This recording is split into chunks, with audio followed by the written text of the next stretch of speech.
Hello everyone, my name is Martin Medeiros and I'll be your instructor for Microeconomics Online Spring 2019. And I just wanted to take this time to let you know how things are going to be working on a week-to-week basis. This is an online class and sometimes students can get kind of lost because they don't have that face-to-face contact with the instructor. I'm going to do my best to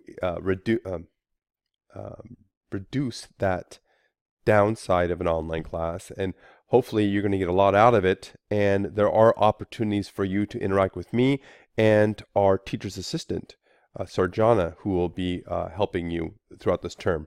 So what I'm going to do is just allow you to get a good idea of what to expect on a week-to-week basis, and there's no better way to start than with a syllabus. You could download this syllabus at the top of our course site on Canvas. And what I'm going to do is I'm going to scroll down to page 4, I believe, to the course, actually page 5. Nope, I passed it up. It's right here, this course schedule on page 3. And what you see here is I have all of the weeks mapped out with the topics we're going to be covering and the due dates for all of your assignments. Now, all of these dates have one thing in common. They're all on a Sunday. So there's always something due on a Sunday, with the exception of these things in bold. These are holiday weeks. For example, Martin Luther King holiday, President's Day holiday, and then spring break. There's nothing due that week. But aside from those exceptions, there's something due every Sunday. So there's just keep that in mind. On a Sunday, there's something to do. So let's just take week 1 as an example. So I'm going to go over to the class site and I'm going to scroll to week 1. And you can see that I have an overview and I have a to-do list. If you click on the to-do list, it tells you exactly what you need to do this week. You need to read the chapter and watch my recorded lecture, and then complete activities for that week. And I list learning objectives for that week. So after you do all of these activities, you should be able to do all of these things I've listed here. So let's go back to week 1 and let's look at the reading assignment. So I have reading chapter 1, and then I have my PowerPoint slides available for download, and I have recorded a lecture based upon those PowerPoint slides. So if you click on this page, you're going to see my videos listed here. I usually break up the lecture into 2 to 3 videos because I don't want it to be too long in any one section. So if you click play, you could watch the entire video online through YouTube within Canvas. If you clicked on the YouTube link here, it will take you to YouTube, and you can maximize it. You could use closed captioning to get subtitles. But the entire lecture is broken up into 3 videos. So that's why I say 1 of 3, 2 of 3, and so on. But you need to watch these in order to get an understanding of what you just read. And it's going to help you do the assignments. So you've read the chapter, you've watched my lecture. Now you've got the activities to complete. Now the activities to complete are going to be due on a Sunday, in this case January 20th. Now one of the things you have to do are these what we call video questions, this VC, video questions. You click on it and you're going to be required to watch a video on a specific topic.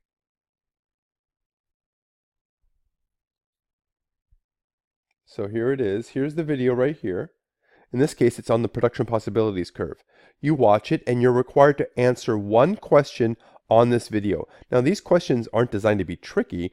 They're just there to make sure that you've watched the video with some intent, right? And it's for credit. So this is part of your grade. So you're going to have to do these by Sunday. So you answer the question, and at the very bottom, there's a submit button, and then you answer that one question. The other thing that you have to do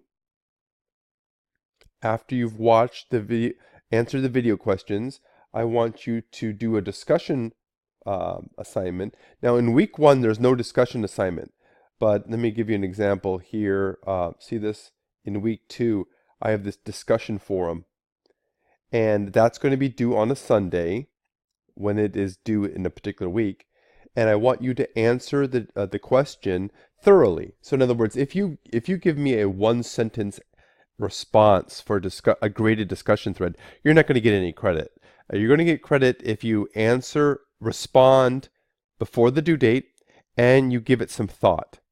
Now, please don't respond right before the due date. For example, 11 p.m. on Sunday is not a good time to respond to the discussion thread. The reason being, when students do that, nobody reads your post because they're already moving on to the next week. So respond to the discussion threads as early as possible. And the last thing you have to do for a particular week is the weekly quiz, which is usually 10 questions on the subjects that you've read and watched videos about. These are not timed. In other words, you could take as long as you want to complete the quiz, as long as you do it in one setting. In other words, you can't start it and stop it. You got to complete it, but it's not timed, and you've got to complete it before the due date. And after the due date, you get the answers. So the day after the due date, you get the answers. So that's basically what you have to do every week. You've got to read, watch my lecture videos, do video questions, discussion forum, and a quiz. And that's pretty much it.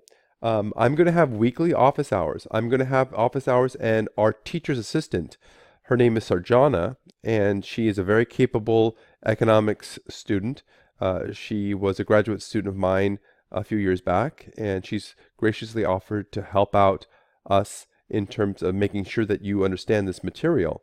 So you're going to have options to see us on a weekly basis. We're going to have video office hours. And to know more about that, if you go to the top of our syllabus, see, I have a link to the Zoom session we're going to be doing. So if you go to the bottom of the class site of syllabus, you have the link to the Zoom session that we're going to be holding every week. I'll send you an email giving you the time and day of the week. But so both me and Sarjana, our teacher's assistant, will have office hours. So there's going to be plenty of opportunities for you to interact with us. Also, if you email us, which is a very good way of contacting us, if you email me, please use my Gmail account and don't email me through Canvas. The reason why is when you email me through Canvas, I have to respond to you through Canvas. And sometimes it's very difficult for me to log on to Canvas when I'm away from my home computer. So if you want a more immediate response, please use my Gmail, not Canvas, okay? And when you email me, for example, in the course site, if you go to the home, you go to contact information. Oh, I don't have that there, but I'm going to be putting that there. Please, in the subject line, put Econ 1 Chabot in the subject line, so I know which class, because I'm also teaching an Econ 2 class at Chabot, and I'm teaching a class, several classes at UC Berkeley. So it helps me respond to you far more quickly if you put Econ 1 Chabot in the subject line, and you email me to my Gmail account, okay? So again, if you have any questions, please let me know, and I look forward to interacting with you.